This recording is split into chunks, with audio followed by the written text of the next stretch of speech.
Nesse vídeo falaremos sobre o livro Um Time Muito Especial, de Jane Tutiquian. A autora nasceu em Porto Alegre em 1952. Além de escritora, é professora de literatura na Universidade Federal do Rio Grande do Sul. Foi, por 2 vezes, diretora de um colégio público em sua cidade natal, tendo, portanto, convivido com jovens de várias idades. Na novela juvenil Um Time Muito Especial, narrada em primeira pessoa, o narrador-personagem se utiliza de sua memória afetiva para contar a história de um grupo de amigos, na faixa dos 12, 13 anos, jogadores de um time de futebol. A autora demonstra toda a sua satisfação e a sua realização pessoal por meio da história desse time tão especial, pois ela mesma declara gostar de gente e das gentes, da adolescência, da sensibilidade à flor da pele, das descobertas, da inquietação, da bagunça mesmo. Por se tratar de uma novela, as ações contam com grande fluidez e a extensão do livro, maior do que a de um conto, mas menor do que a de um romance, permite que a leitura seja leve e até mesmo feita em uma única sentada. Nesta obra, as situações vividas pelos personagens estão adequadas aos temas pertencentes à categoria 1, 6º e 7º anos, com enfoque em família, amigos e escola, retratando principalmente as relações de amizade, já que a turma do coleginho faz de tudo para não perder um dos amigos do time, o Montanha. Mas também há conflitos na relação com as autoridades, sendo estas representadas pelo promotor, Dr. Celestino, responsável por anular a final do campeonato, pela assistente social, Dona Areta, responsável por levar o Montanha para uma instituição de menores, e pela diretora, Dona Adélia, responsável por expulsar Cláudia do colégio. Além desse tema, a obra também atende a outros, como encontros com a diferença. Montanha é um menino abandonado e mudo. Julinho é negro e asmático. Ricardo é míope. Carlos pertence a uma classe social mais privilegiada que os demais. Cláudia é desaforada e mandona. O narrador é um sonhador, cuja vocação é para a poesia.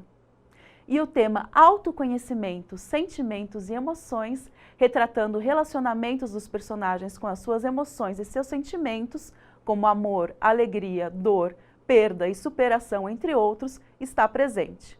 É sempre interessante partir dos elementos pré-textuais do livro para motivar os alunos tanto a expor suas opiniões quanto a se interessar pela obra.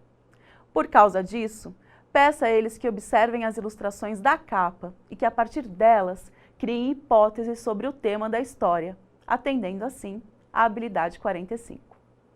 Posicionar-se criticamente em relação a textos pertencentes a gêneros como quarta capa, programa, de teatro, dança, exposição, etc., sinopse, resenha crítica, comentário em blog, vlog cultural, etc., para selecionar obras literárias e outras manifestações artísticas, cinema, teatro, exposições, espetáculos, CDs, DVDs, etc., diferenciando as sequências descritivas e avaliativas e reconhecendo-os como gêneros que apoiam a escolha do livro ou produção cultural, e consultando-os no momento de fazer escolhas, quando for o caso.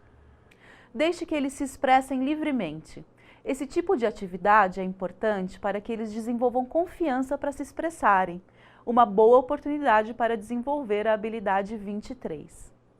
Respeitar os turnos de fala, na participação em conversações e em discussões ou atividades coletivas, na sala de aula e na escola, e formular perguntas coerentes e adequadas em momentos oportunos, em situações de aulas, apresentação oral, seminário, etc.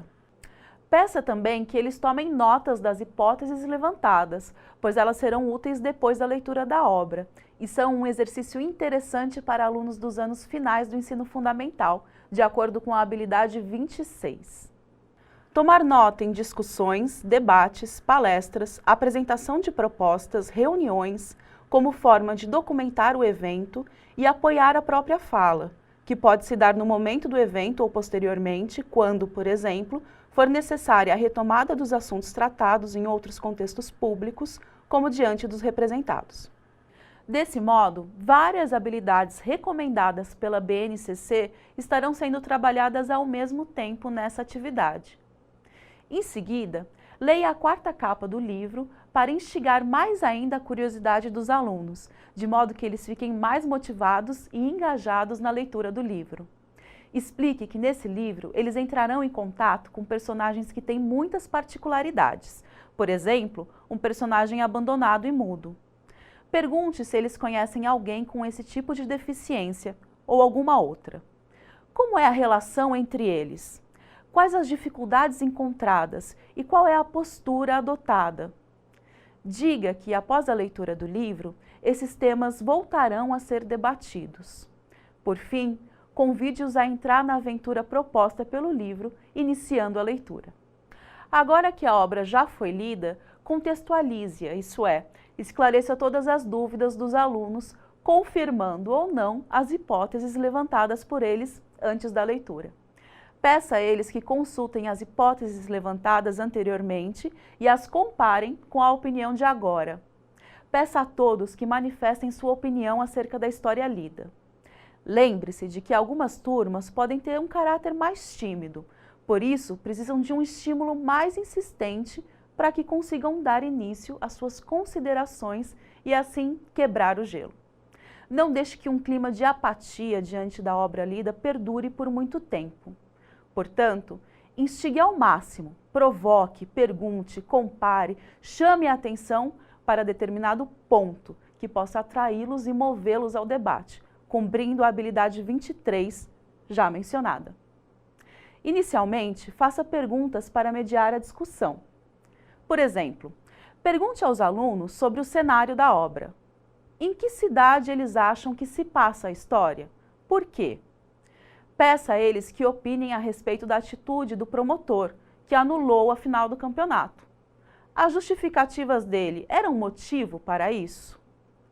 Além de tentar reconstruir a trama e a motivação das personagens, há alguns aspectos interessantes de serem analisados, como o sonho do personagem narrador, que é ser poeta. Pergunte aos alunos se eles consideram poeta uma profissão e o que eles pensam a respeito desse desejo. Depois, fale novamente de Montanha e do tema da deficiência física. Peça a eles que pesquisem as formas como as pessoas mudas se comunicam. Falar sobre Libras pode estimulá-los a entrar em contato com o diferente. Explique que cada parte do mundo tem a sua própria língua de sinais e que ela é muito eficiente para que pessoas mudas consigam estabelecer comunicação. Peça, então, para que eles pesquisem como uma língua de sinais funciona. Ler é importante, escrever também é. Por isso, professor, incentive cada vez mais os seus alunos a produzir textos. Esse é um outro grande desafio com o que o aluno se deparará.